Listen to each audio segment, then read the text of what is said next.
Quiero comenzar con una cita que me impactó mucho la primera vez que la vi en un libro que participamos en la elaboración, que justamente tenía este mismo nombre. Una cita de un dramaturgo alemán que se llama Bertolt Brecht, un poema que se llama Poema de un obrero que lee. Una de las cosas que me impactó fue, en una parte decía: Alejandro la India conquistó, no llevaba siquiera un cocinero. Esta parte pues nos hacía reflexionar de cuánto ha habido incidencias en la historia de estas personas que dicen de a pie, que participan tanto igual que los líderes en las fiestas populares, en las acciones más importantes de su historia. Así también podríamos preguntar, ¿no? San Martín pasó los años, no llegó tampoco ningún cocinero, ni vinieron otras personas junto con él. Esto es justamente lo que creo que hay que resaltar de este libro, que hace un proceso de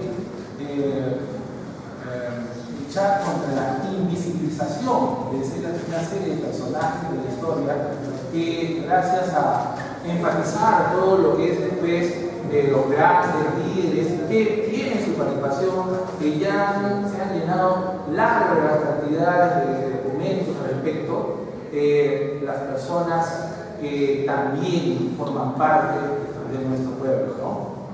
En un informe muy importante, el informe de la Comisión de la Verdad, una señora se presentó un testimonio que fue recogido pues, como parte del título de un libro muy interesante que también participé en la presentación, que decía: nosotros también somos peruanos.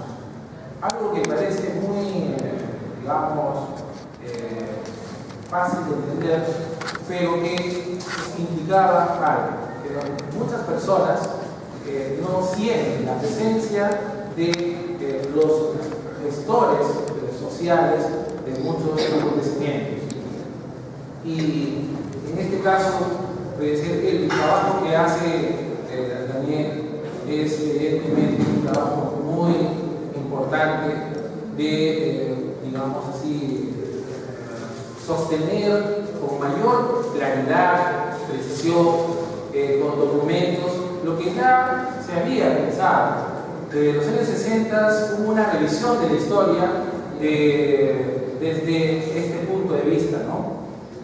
Una de las cosas que me sorprendió cuando estaba como estudiante era leer todo un libro de una serie inmensa de personajes que no conocía, porque no tenían pues apellidos, digamos, que puedan figurar, ¿no es cierto?, en una vitrina histórica.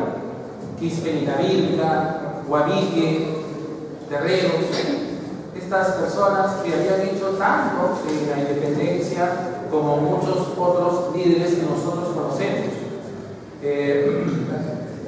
Y claro, cuando veo los primeros partes de este libro, veo pues este afán, ¿no?, de Daniel de recoger toda esta pues historiografía que viene a ser, digamos, todo lo avanzado con respecto a estos temas, y me place mucho.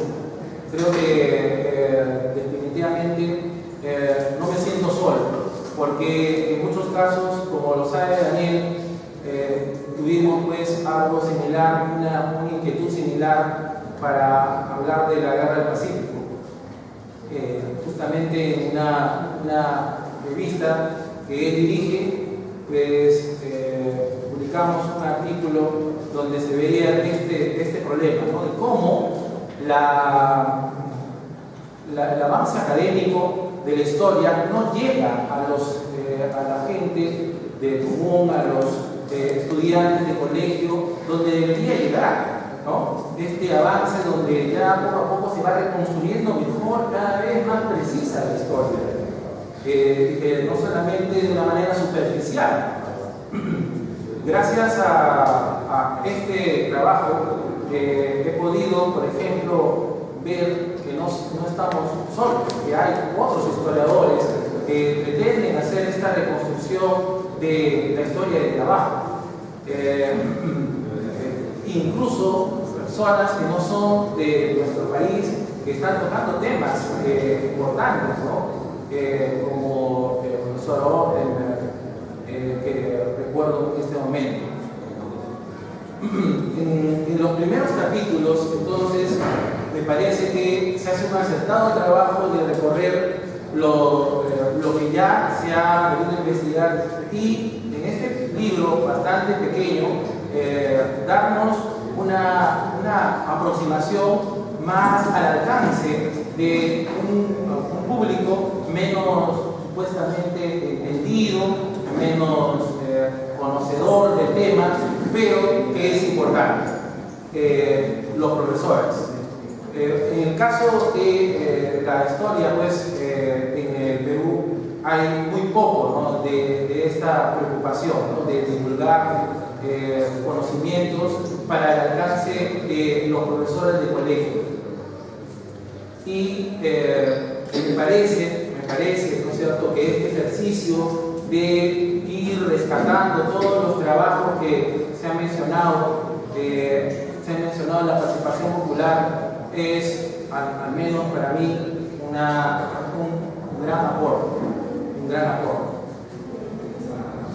Por el otro lado, los trabajos ya de los últimos capítulos tratan de una inquietud particular de también de escudriñar, de rescatar un tipo de fuente que había sido declarada de menos, que es la fuente periodística, debido al hecho que supuestamente implicaba que los autores, los escritores, tenían todo un sello particular, tenían pues toda una forma, digamos, de generar discursos, de opiniones que no sean precisamente ligadas a la verdad.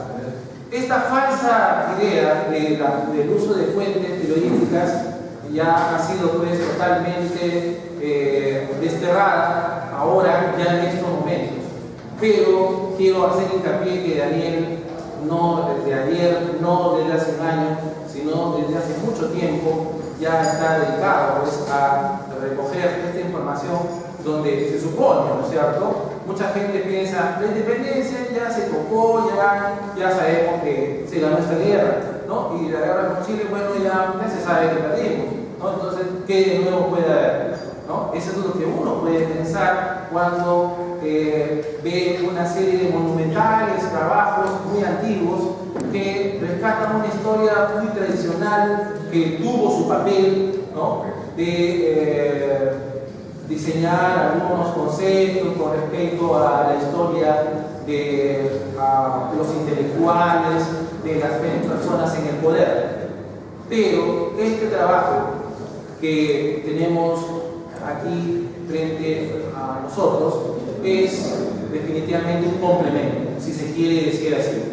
Un complemento necesario para observar una parte importante de la historia de las personas que no tienen voces por sí mismas, que se tienen que recoger a través de los testimonios judiciales, ¿no? Ya que ellos, al ser analfabetos o al ser, digamos, muy poco partícipes del gran poder, no tienen oportunidad de hablar por sí mismos en el Congreso. Entonces, si bien es cierto, se ha practicado el llamado ventriloquismo en la historia, pues creo que es un aspecto importante el hecho de recoger a estos documentos y estas formas de acercarnos a personas que de otra manera no se puede uno acercar. No hay cartas, no hay memorias de los pequeños soldados, ¿no? Hay cartas, memorias de Bolívar, por ejemplo, que hace poco se han encontrado, ¿no?, en Venezuela, ¿no? Hay memorias, ¿no?, de los grandes personajes, pero de esas personas que también participaron, tan igual como ellos, eso es lo que se rescata en este libro. Estas personas que, como decía Bertolt Brecht, estuvieron junto a los grandes conocidos, que no podemos, por supuesto, dejarlos de lado, pero que tampoco podemos olvidarnos de ellos, porque así como dijo esta señora en este informe de la Comisión de la Verdad, ellos también eran peruanos y ellos también lucharon por la independencia. Quiero agradecer entonces a Daniel este aporte, ¿no?, a la historiografía de la independencia. Definitivamente a veces puede sonar un poco, al ser un amigo, ¿no?, mucha emotividad, pero definitivamente todo lo que yo puedo decir con emotividad está totalmente confirmado, corroborado por un trabajo que ha sido reconocido no solamente aquí en el Perú, sino también en otros lugares, porque muchos de esos trabajos han sido publicados, como dicen algunos, hay personas que lamentablemente no somos profetas en nuestra propia tierra, ¿no? Han sido publicados en el extranjero y han contribuido, y creo que seguirán contribuyendo a esto.